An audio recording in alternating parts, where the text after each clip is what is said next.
You and I for the Kenai. We're here today recording another piece of our 1 year later story. We're with actually one of our most played podcast, or one of them. We're here with Danielle today to talk about how the last year has been. How are you today, Danielle? I'm good. I'm a little nervous, actually. Yeah? And you think you've been here, done that before, you know? Right. All right. What, only a year and a half ago? It's practically yesterday. Yeah, it's like a habit by now, right? Oh, yeah. Well practiced. So there's been some big changes in the last year from when we talked to you last. Mm-hmm. And I guess we'll just talk about what we were kind of talking about before we actually started recording. So probably one of the biggest changes in the last year is you're now engaged. I am. Yep. We're getting married March 7th, 2020. So I'm pretty excited about that. Have you started the planning process yet? Oh, yeah. I already got my dress and things. I think like the only thing I have to do is get food and bridesmaid dresses. Oh, wow. Oh, yeah. Way ahead. I'm like, let's do this. Yeah. No, I'm actually I'm really excited to get married. I didn't think I'd ever get married again.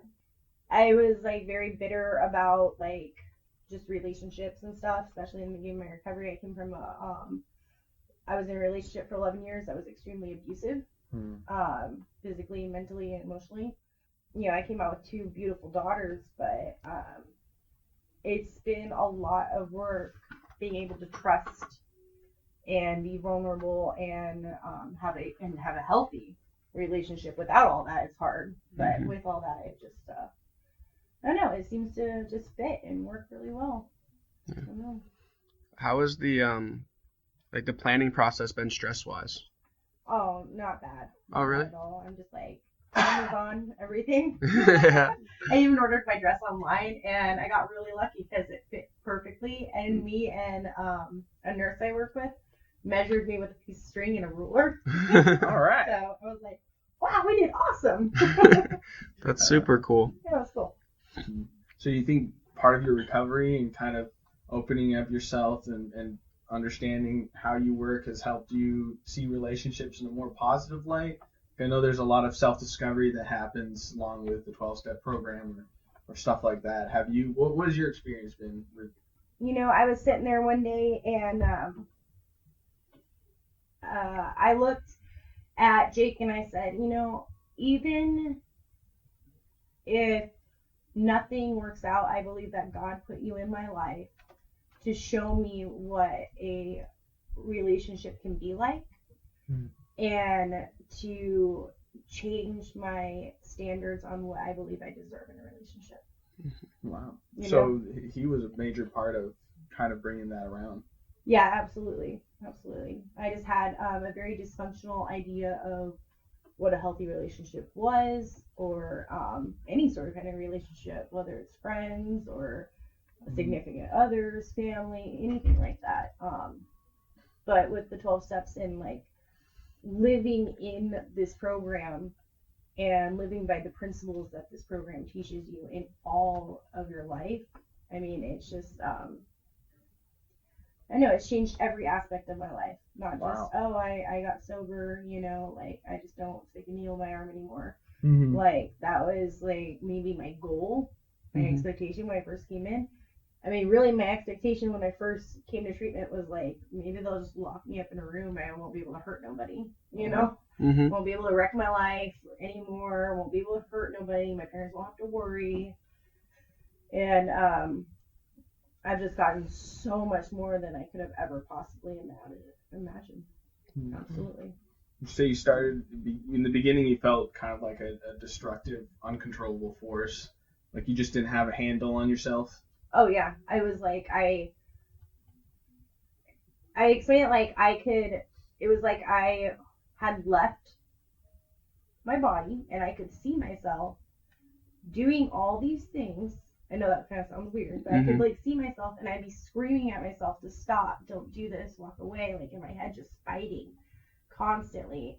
Don't give that person your money. Stop buying drugs. Why are you driving here? Why are you doing this again? Like, but I couldn't get my physical body to stop doing it. Yeah. So kind of what's that internal dialogue like now? Does it still kind of like Does it still exist? Like, not obviously with like using and stuff like that, but just with other things like how has the yeah it's the whole thing. right But we won't go that far. No, I mean I actually I'm so much kinder to myself now, and I feel like I'm present, not just in myself, but in the moments that I'm in on a regular basis. You know, things happen and thoughts come into my head every once in a while, especially since my clean date is coming up next month. I always start getting like weird thoughts, thinking about the past, and not only like kind of where I came from, but more detailed things that I'm quite ashamed of come up. And I know I'm not that person anymore, and I know and I'm very proud of who I've become now and where I've gotten to. But those things are still there, and they did happen, you know, and so I kind of start thinking about it a little bit more around this time of year, but I'm able to cope with them like by like. That's just not the person that I am anymore. But, you know, and I know that when I look in the mirror now today. Right. I think that's a big part of the process of recovery is feeling those feelings and thinking those thoughts, but then finding a way to cope with it or finding support. Like you're still going to have some of these same feelings, maybe to a lesser degree, of course, as time goes by. Absolutely. But still, they're there. But knowing that, hey, boom, I know what this step is, or I know what to do. I mean, at this point, is it automatic? It's a lot more automatic. Some of them are worse than others, of course. Like some of them I really have to process. I still go to counseling once a week. But that's the cool thing is I can like I'll have like those thoughts or those feelings or situations, and I'm able to be like, okay, you know what? That's kind of a big one. I'm just gonna put it over here and keep going and move on, and I'll deal with it on Friday when I see my counselor, you know, or whatever, or call my sponsor or another woman in the program, whatever it might be. You know, sometimes I just see people, and I work with so many people that are in the program on top of it, and I have super healthy relationships. I can even talk to my mom about a lot of these things now. And before, I felt like I could never talk to my parents about anything, not only on their end, but on mine a lot, because I was so shut down and closed off, and I had such a big divide. But having real conversations about things, you know, which is really amazing. I'm pretty transparent today with most people. I'm pretty honest. I'm kind of like, this is who I am. I'm right here, you know. Someone said one day, like, it worries me when you talk about all this stuff, and I'm like, I would be worried if I don't talk about these things. Right. That's when I get worried, is if I'm not talking about those things that go on my head. It's crazy in there. It's got to come out some way. You know, but it comes out in a lot healthier way. Those feelings don't stay forever. They don't hold on to me as much as they did. And the more that I work this program, and the more I live by these principles, and the more I build a relationship with God, that I understand that I can let these things go. You know, they're so minute to compare to things that are going on in other people's lives that, you know, I have nothing but gratitude today. Has that gratitude been a pretty common theme as you've been going through this past year and a half? I know that's, especially for us, and me personally, trying to be more grateful for stuff has really helped out, but making that a habit and purposely doing it, that's kind of a struggle of its own. So how has that been for you, trying to be grateful?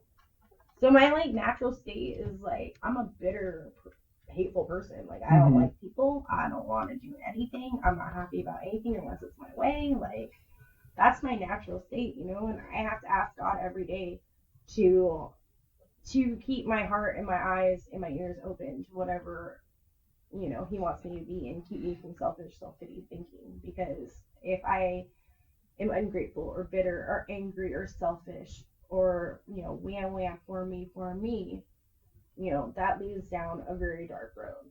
My sponsor had to tell me the other day, I was like whining about something, and my sponsor was like, maybe you should just be grateful. And I was like, I know that I should, but I really don't want to be right now. I just want to throw a fit. But it's great because, like, I can be at peace, and I can be calm, and I can still be grateful, And I can still have an issue with something over here. I can be sad about whatever this is, or, you know, a little stressed out about whatever this is. I'm not perfect. I'm a human being. You know, I still stress out about things. I mean, it's Christmas time. Everybody's like, Yeah. You know?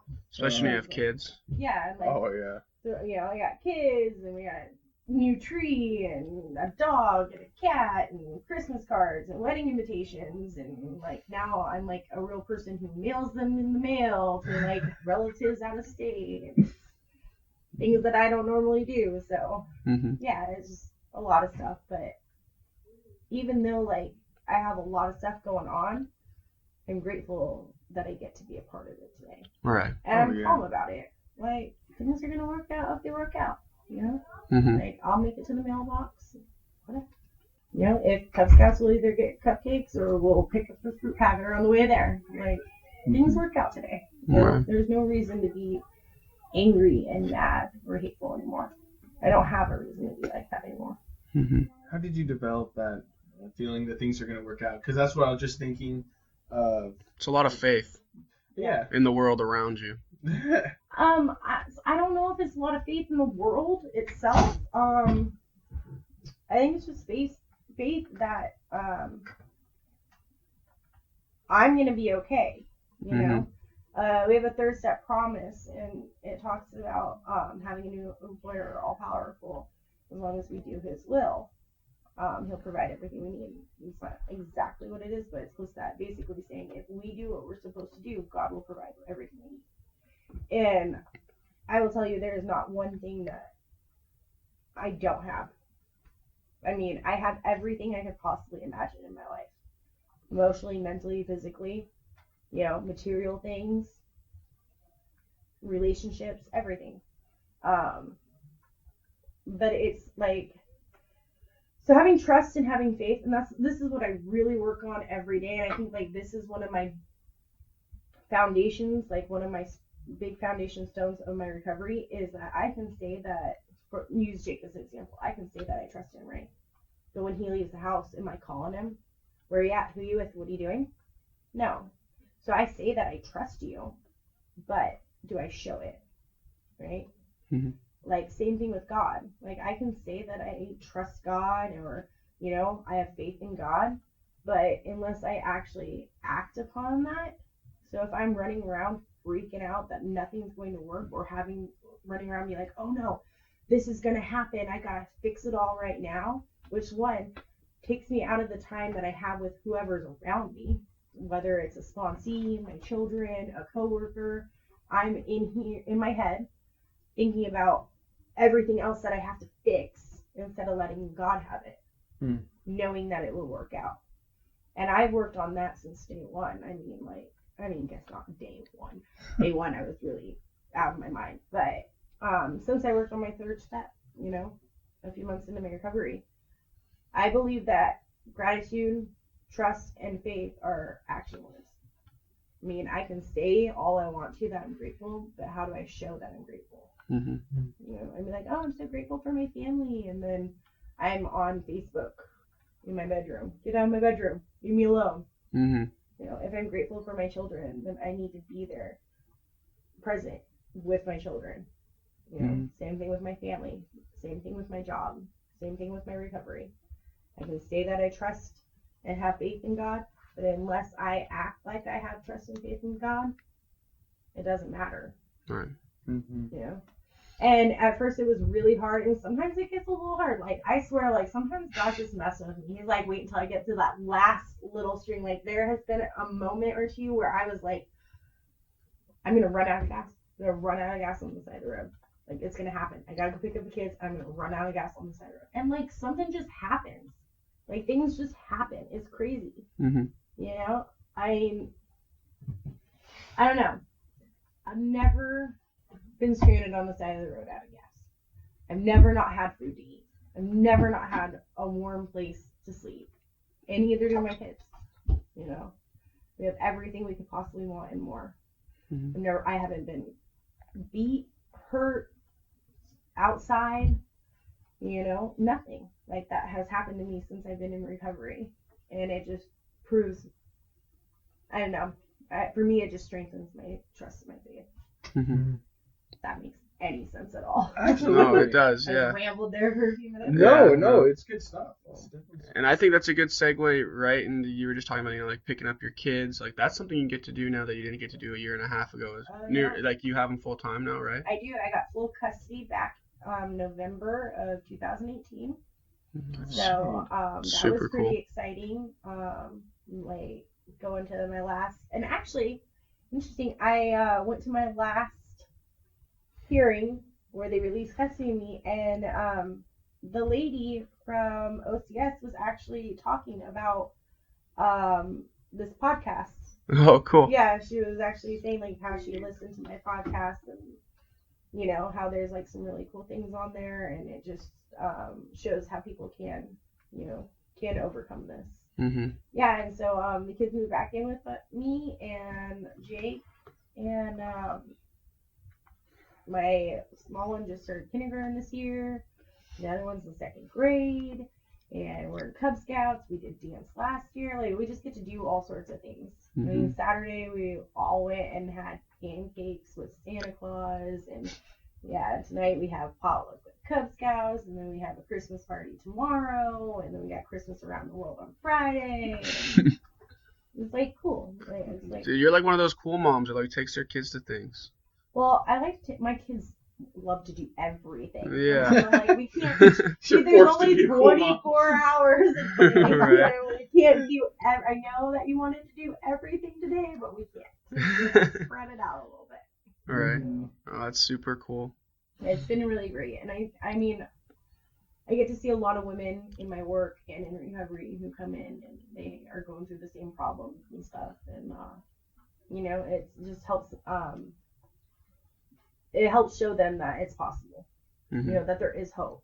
I hadn't seen my kids in like over a year when I first came back.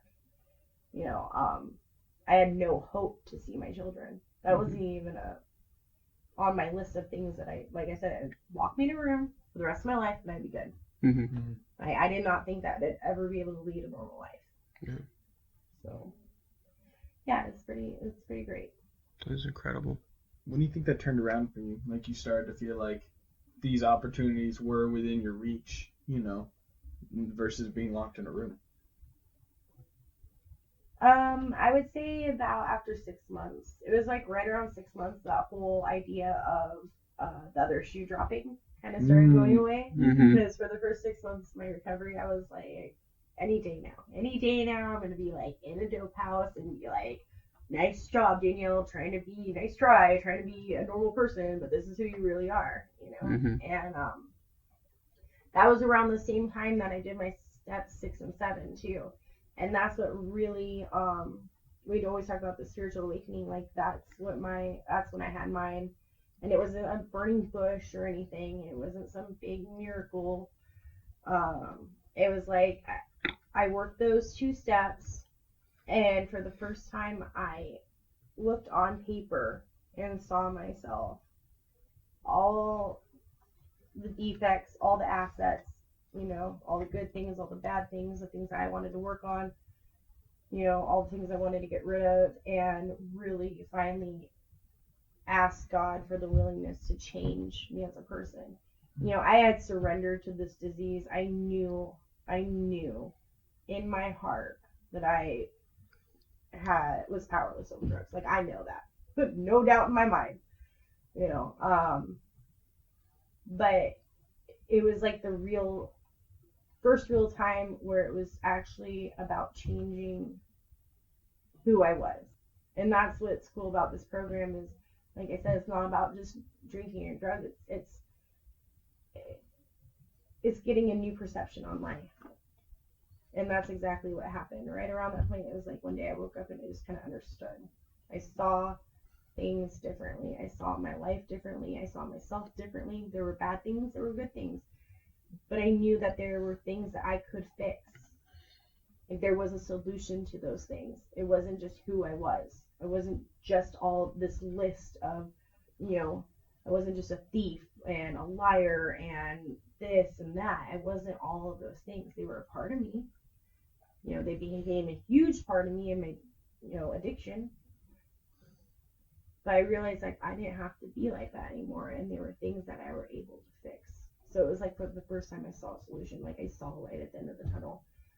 I saw that there was something different out there for me. Mm-hmm. Sound like you really started to believe you could change.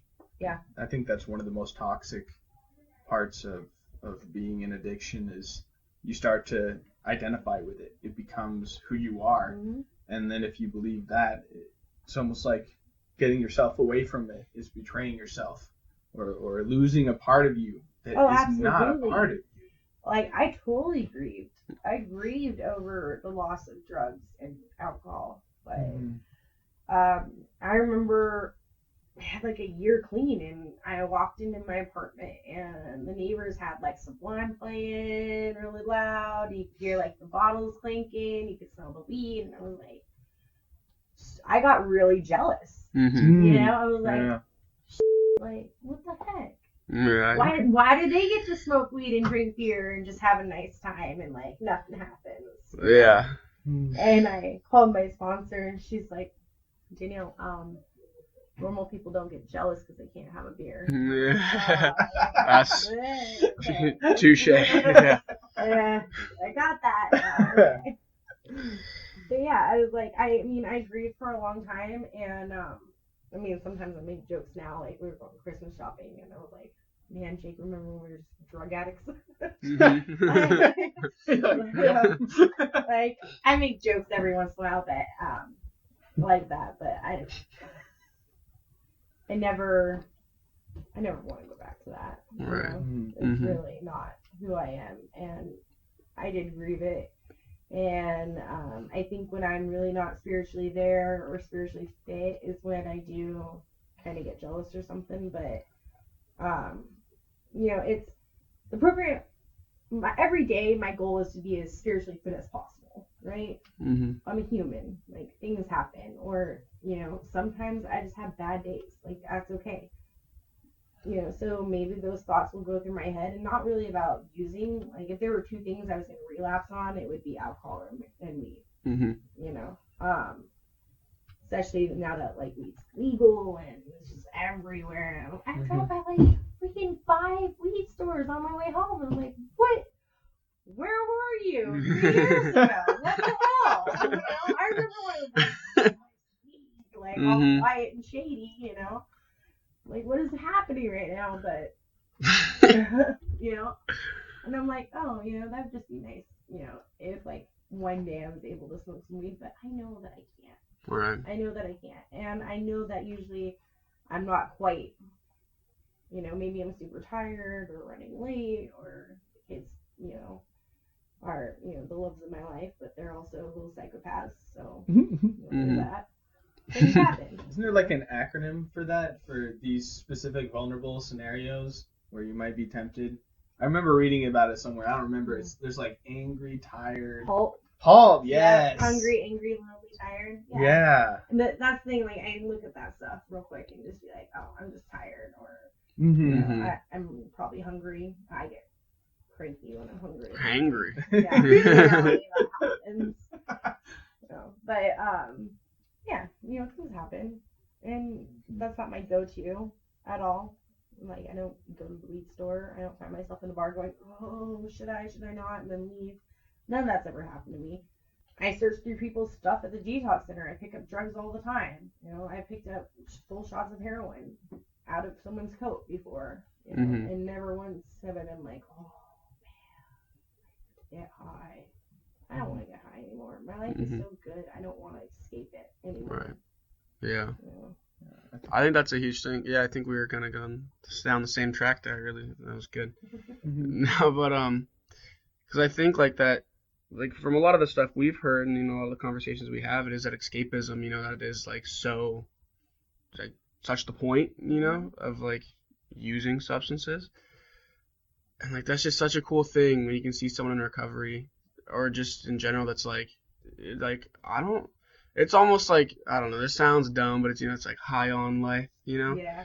But like I know that sounds silly, but really like when your life is just so good that like not that it's not hard occasionally, but like when it's so much better than it used to be that you're like man like not even drugs sound better than what I'm doing now, that's pretty cool. And like super huge. Like, I don't know. I just think that's just pretty amazing. It's like really cool to hear. Yeah. I think it's I don't know. And besides, I'm like way too busy to get high. I don't have time for drugs. I'm so tired. That sounds like so much effort to have to go get drugs. But no, I just don't. I don't want it. I don't need it. I don't want it in my life. I don't want it.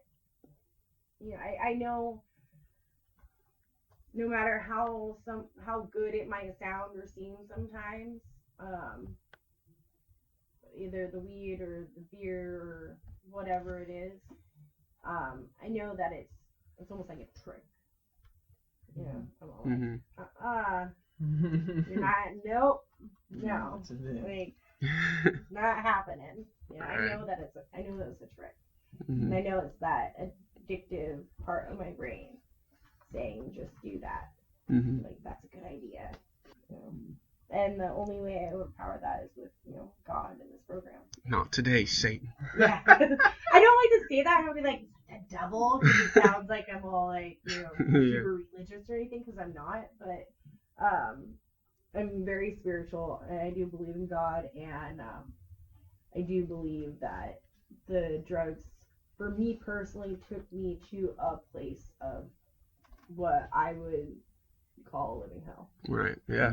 You know, for me, it was like I put a demon inside my body, and it always sounds like so, like, you know, biblical when I say that, but I don't know how else to describe it. Right. So I try not to come off like possessed. Gotta get that out of there, you know. So it's like, Go. Yeah. I don't like to say it that way, especially to people who haven't been in this program before. You know, I truly believe in my soul that a 12-step program and a God of your understanding and a relationship with that God is what will give you a happy, joyous, and free life. But I also don't like to run people like right out the door by being like, you need to find God now. Right. Yeah. So. Definitely. Along with what you were saying, Aaron, about kind of, oh man, I lost it. Hold on.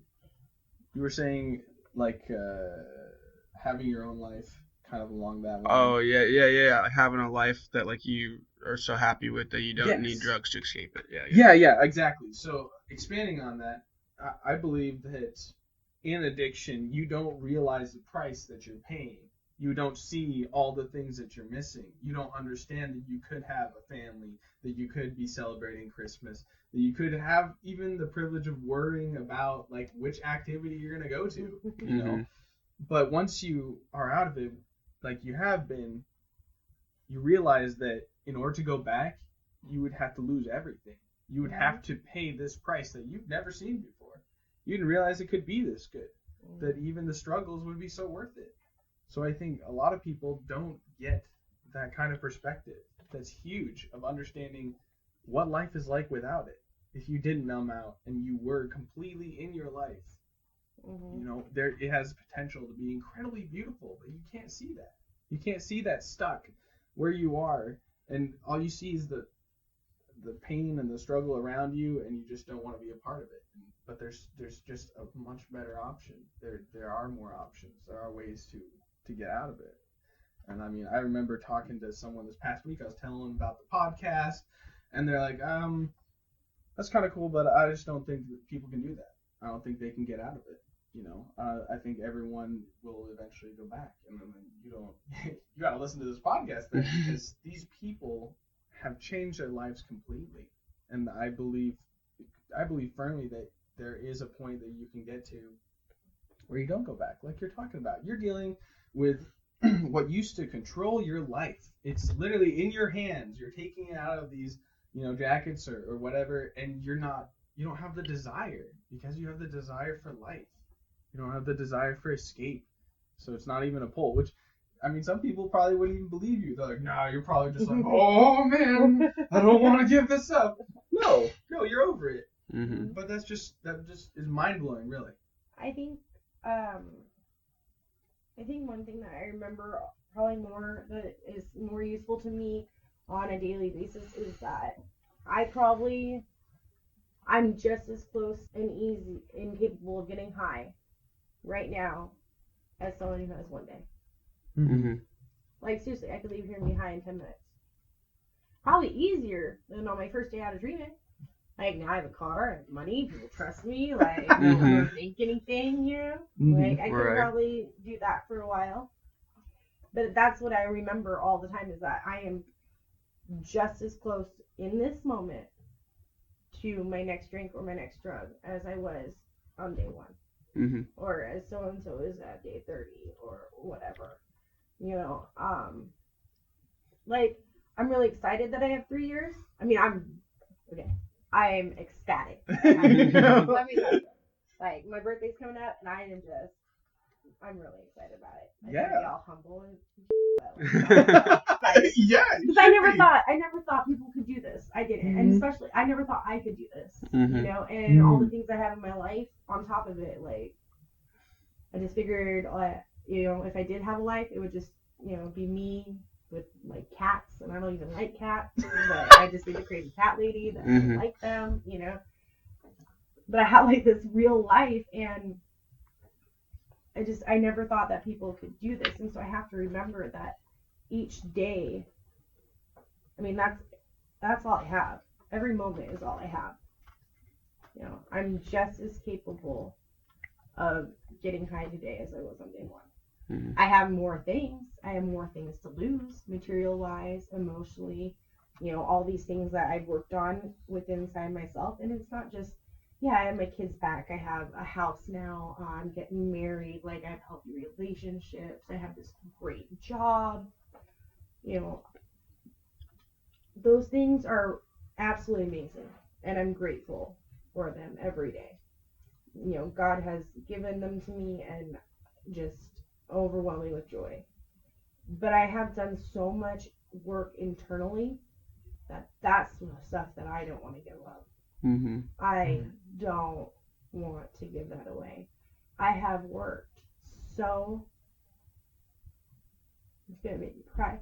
I have worked so hard for the things inside of me. The real happiness. I'm not ashamed. I don't hate myself anymore. I'm like truly, truly happy. And that is mine. I have worked for that. God has given it to me, and nobody can take that away. Nobody can take that away from me unless I allow them to. Somebody could come and steal my car. You know, somebody I know could pass away. I could get fired tomorrow. Like, all those things can happen. My house could burn down. Like, hopefully don't. But, you know, those things can go away. But, like, what I have inside of me, this spiritual peace, like, this happiness and it's mine. Mm-hmm. And nobody can take it away from me. You know? And there's not even words to describe it. I worked so hard for it, and I'm not willing to give that up. At least in this moment. Mm-hmm. Right now. Right. For today, I am not willing to give that up. You know, who knows what's going to happen tomorrow? Maybe tomorrow something absolutely horrifyingly tragic happens, and I do. You know, I can't think about what's going to happen. I know right now, right here, that's how I feel, and I want to hold on to that for as long as I can, because it's such a great feeling. Mm-hmm. That's what I don't want to give up every day. Mm-hmm. Those are the things I think about. You know? Yeah. Sorry, I started crying. No, it was super. Yeah, that was like pretty awesome, actually. Yeah. Yeah. And I think some people could see that not knowing what tomorrow holds as being like poor planning, but really I think being in the present is staying grounded and connected to reality and what you can control. And so taking it one day at a time, 1 minute at a time even, is more useful and is better because it is what is within your realm of control, what you can do something about. Exactly. Tomorrow's gonna take care of itself. Tomorrow's gonna be there. I mean, I make plans. I love to make plans. Oh yeah. Oh, I got like a little calendar in my phone that tells me about my plans. Mm-hmm. You know, but the thing is what my reaction is to it when it doesn't work out as planned. Mm-hmm. That's the difference. Oh yeah. You know, I can have all the plans in the world, but I don't need to plan the outcome. Right. You know, because that's in God's court, not Yeah. mine. You know, I could be driving home and get in an accident. And there goes my plans for tonight. You know, no Cub Scouts. You know, Right. no cupcakes, things like that. Like that can happen. Right. But to be grateful, like, you know, everyone in the morning.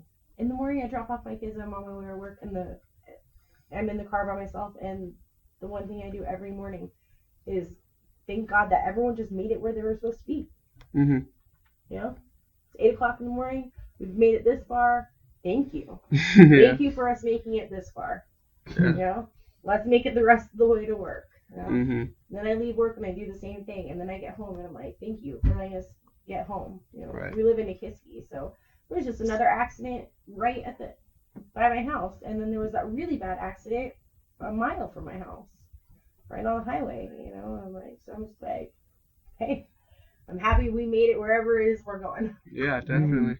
I think that's it's a pretty cool like life outlook, you know, regardless if people are in recovery or not. There's an important balance between like what's to come and what you can do about what's to come. You know, like making good plans, like having ambitions, you know, and like setting goals. Just Exactly. you know, like that's all like really important, good things. Mhm. But realizing on the other hand too that there's so many things going on around you, like, and there's such a bigger world out there that like those things may not work out. And that you kind of have a couple options when they don't, you know, like you can flounder, you know, you kind of got A and B, and there's usually a right call and a wrong call. I mean, not always, obviously there's some gray areas and things, but back to the point, there's like the way you react to the way things don't work out, I think is super important. And realizing that things may not work out, you know, and that like you can do all the right things the whole time and things still might not work out.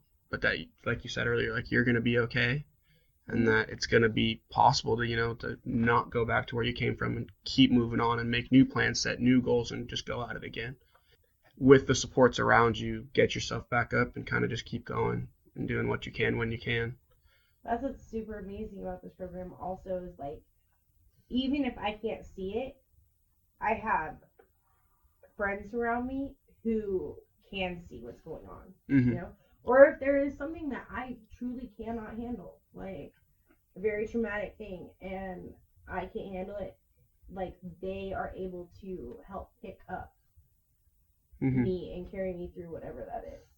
You know, Right. them and God can get me through whatever it is, even if I can't. And that's what's so important is that, you know, to build these relationships with people in recovery, you know, and have them and know you. For the first time, they really get to know, these people are getting to know the real you, and they can see things that you can't. You know, I have, you know, 3 or 4 very, very, very close friends that I'm completely 100% honest with, and I know if anything truly happened, they would just step in and like make decisions for me and just, you know, do whatever it was to keep me safe, Mm-hmm. basically. You know. Yeah. That's why I always tell, like, you know, newcomers that reach out, like, find who you fit in with, find who it is that you, like, you know, become friends with, whoever it is, and be completely honest with them. Because we always talk about no reservations, no, I have nothing could happen today that I'm going to use over. I don't know that. Like, hopefully I don't, like, use over being able to tie my shoe. Sure. But, I mean, what if my kid died today? I can't tell you exactly how I'm going to react. I mean, I hope that I would do A, B, and C. Mm-hmm. But the reality of that, I don't know. And that's why I have these people in my life. That's why I have to rely on God. That's why I have to have that trust and that faith so much. Because I don't know what's going to happen. Mm-hmm. I really don't. Right. Mm-hmm. It sounds like in the past you used to try to plan and control everything. Oh, yeah, I'm a planner. I am a planner. I'm like, and it's almost manipulative planning That's why, and it's weird. I get like this weird power rush from it. It's like one of my defects of character, and I used it, in my disease a lot. It was like, okay, if I say this to this person, they're gonna say that, they're gonna get mad, and then they will sell me that for cheaper out of spite for them, and I'll get what I want. Mm-hmm. Yeah. And it was using other people, completely using them to my advantage.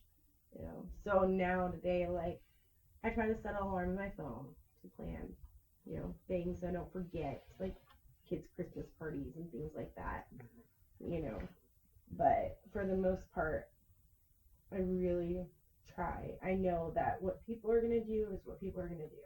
What's going to happen in my life is what's going to happen in my life. God's going to put things in my life whether I like it or not.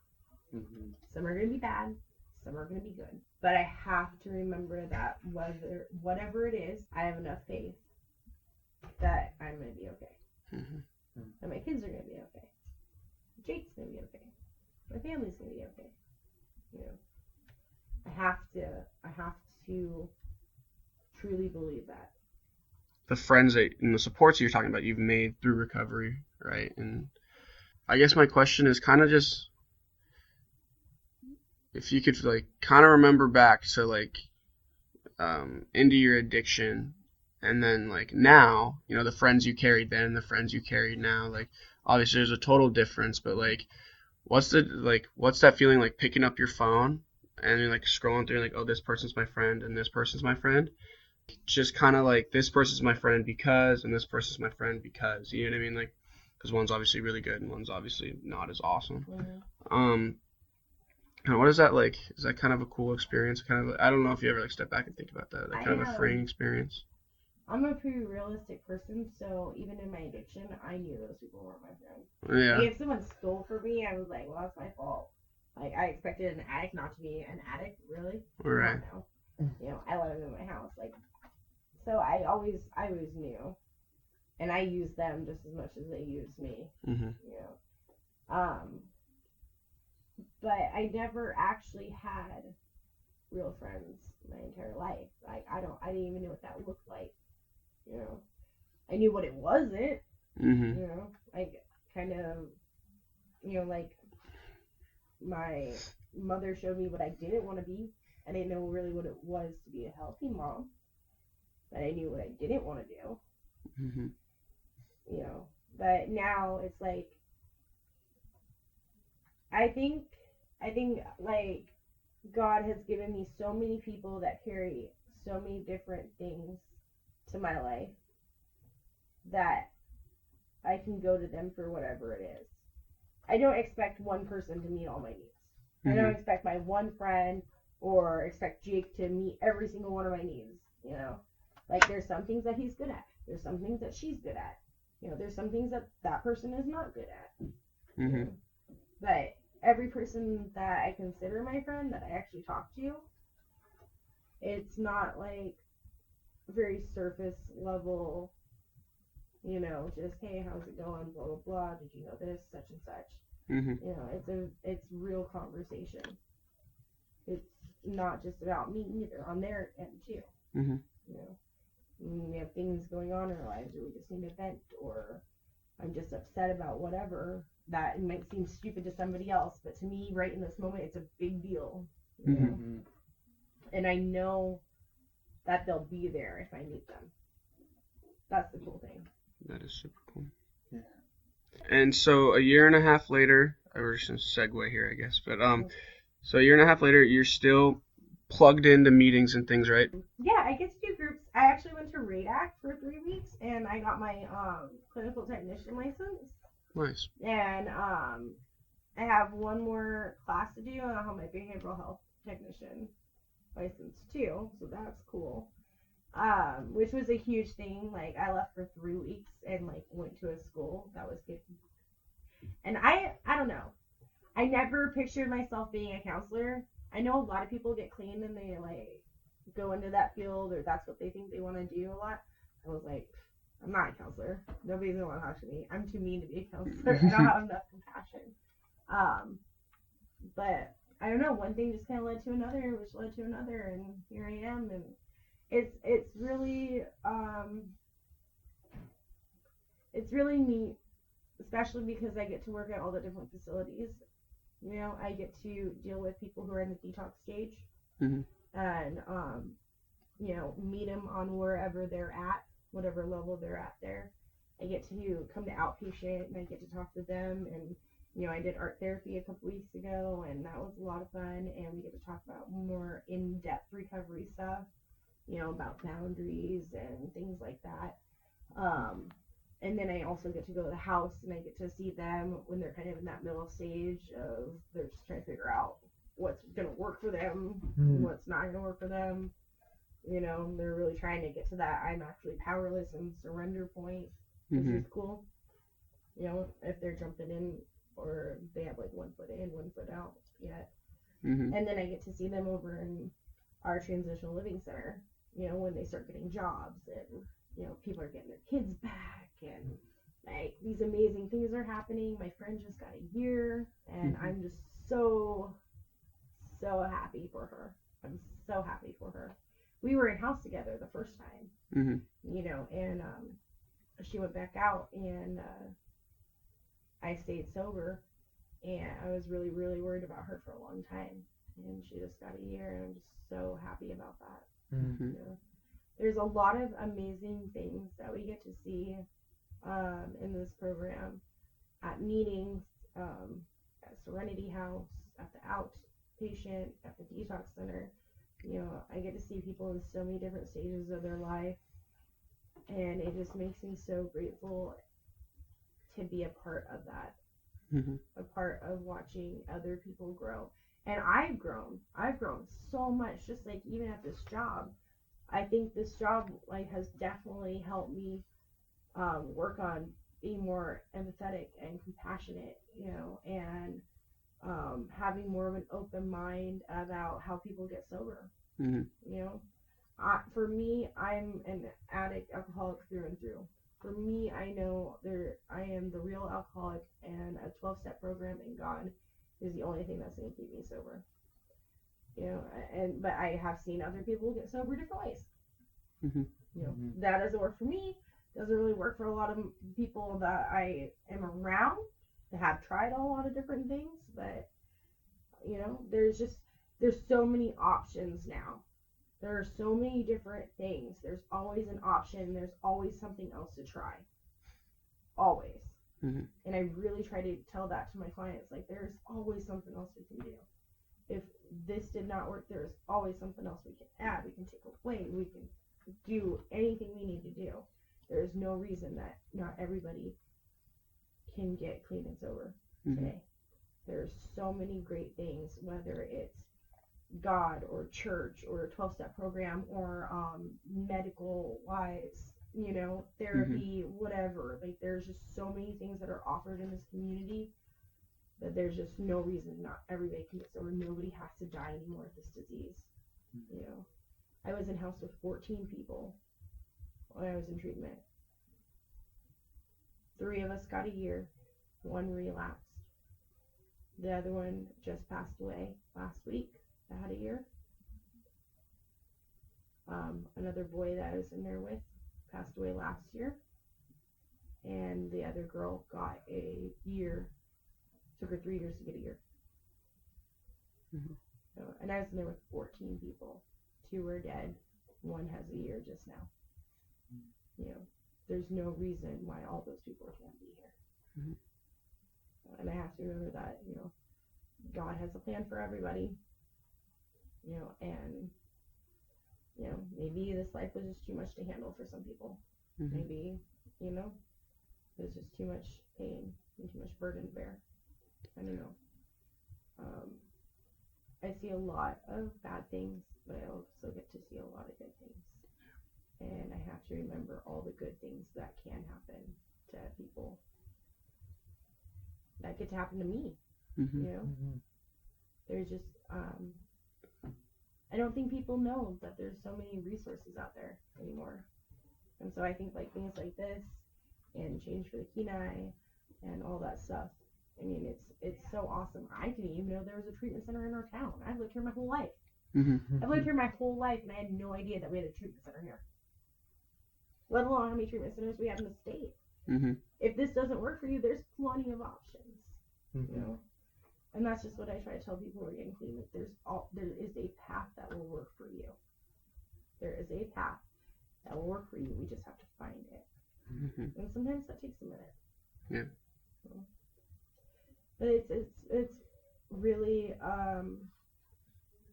really changed the way that I look at people, the way I've looked at this disease, the gratitude I have for my life with this job, being able to work with other addicts and alcoholics in all these different, stages of their recovery, and it's been an honor, really. Yeah. Thank you, Danielle, for joining us today. This was super cool. I'm super glad we got to talk to you again. Yeah, I'm really happy. I'm sorry it was so hard to track me down. It was worth it. No, this was great. Thank you very much. This is you and I, Lakina.